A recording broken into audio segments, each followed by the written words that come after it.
Welcome to Edukarum.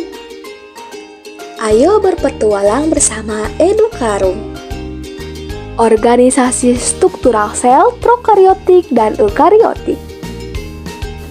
Sel pertama kali ditemukan oleh Robert Hooke, seorang ilmuwan asal Inggris pada tahun 1665. Ia menemukan sel setelah mengamati sel gabus pada dinding sel tumbuhan dengan menggunakan mikroskop sederhana. Penemuan tentang sel kemudian berkembang cepat setelah ditemukannya mikroskop berlensa tunggal oleh Anthony van Leeuwenhoek pada tahun 1668. Mikroskop berlensa tunggal ini kemudian digunakan untuk mengamati sel hidup dari alga Spirogyra dan bakteri pada tahun 1674. Sel merupakan unit organisasi terkecil yang menjadi dasar kehidupan. Semua fungsi kehidupan diatur dan berlangsung di dalam sel. Sel dapat berfungsi secara autonom selama seluruh kebutuhan hidupnya terpenuhi. Makhluk hidup atau organisme tersusun dari satu sel tunggal atau uniseluler, misalnya bakteri, archaea, serta sejumlah fungi dan protozoa, dan banyak sel atau multiseluler. Klasifikasi sel. Sel diklasifikasikan menjadi dua bagian, yaitu prokariotik dan eukariotik.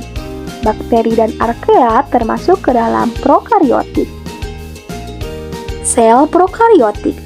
Pada sel prokariotik, ukurannya sekitar 0,1 sampai 10 mikrometer. Dan pada sel eukariotik, ukurannya sekitar 10 sampai 100 mikrometer. Terdapat persamaan antara sel prokariotik dan sel eukariotik, yaitu kedua-duanya sama memiliki membran plasma, memiliki sitoplasma, dan materi genetiknya berupa DNA, serta memiliki ribosom. Prokariotik. Istilah prokariotik berasal dari bahasa Yunani, yaitu dari kata pro dan karyon. Prokariotik adalah organisme yang tidak memiliki membran inti atau nukleus dan berbagai membran lain yang ada di dalam tubuh organelnya. Struktur sel prokariotik. Sel prokariotik ukurannya sekitar 1 sampai 10 mikrometer. Sel prokariotik memiliki dinding sel yang struktur dinding selnya terdiri dari peptidoglikan, memiliki membran plasma sebagai pelindung, memiliki plagia sebagai alat gerak, dan memiliki pili sebagai pelekatan diri.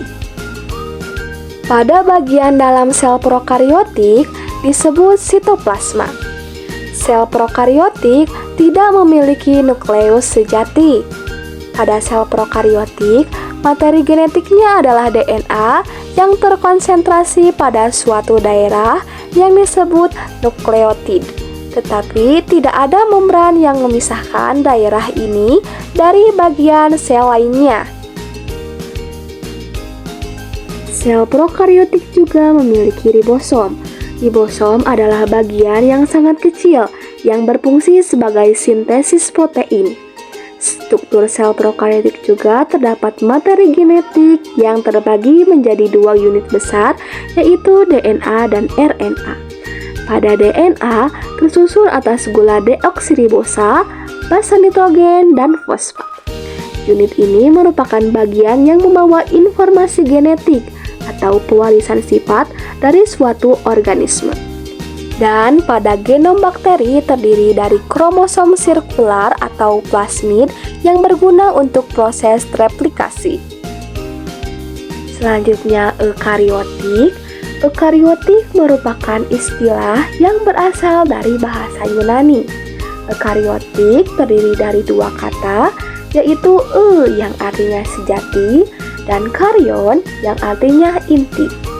Jadi, eukariotik adalah organisme sel yang memiliki inti sel atau nukleus dan berbagai membran lain yang ada di dalam tubuh organelnya. Struktur pada sel eukariotik. Yang pertama, dinding sel. Dinding sel berfungsi sebagai pelindung serta membentuk tubuh sel. Yang kedua, membran inti. Membran inti adalah lapisan pelindung inti sel yang bersifat selektif. Membran inti juga memisahkan inti sel dari sitoplasma. Yang ketiga adalah sitoplasma, meliputi isi sel di luar inti sel yang terdiri dari cairan yang disebut sitosom. Yang keempat adalah nukleus. Nukleus adalah inti sel, tempat terdapatnya kromosom yang tersusun dari materi genetik DNA. Yang kelima adalah retikulum endoplasma. Retikulum endoplasma merupakan struktur benang-benang yang bermuara di inti sel atau nukleus yang berguna untuk transformasi sel. Yang keenam adalah badan Golgi. Badan Golgi berfungsi untuk ekskresi, sekresi, dan membentuk lisosom. Ketujuh adalah lisosom. Lisosom merupakan organel sel yang berbentuk kantung yang diselubungi oleh membran tunggal. Pada sel hewan, lisosom digunakan untuk mencerna makanan menjadi makromolekul. Yang kedelapan adalah mitokondria. Mitokondria berfungsi untuk respirasi sel dan penghasil energi. Yang kesembilan adalah sentriol. Sentriol berfungsi untuk pembelahan sel. Berikut gambaran struktur pada sel prokariotik dan sel eukariotik.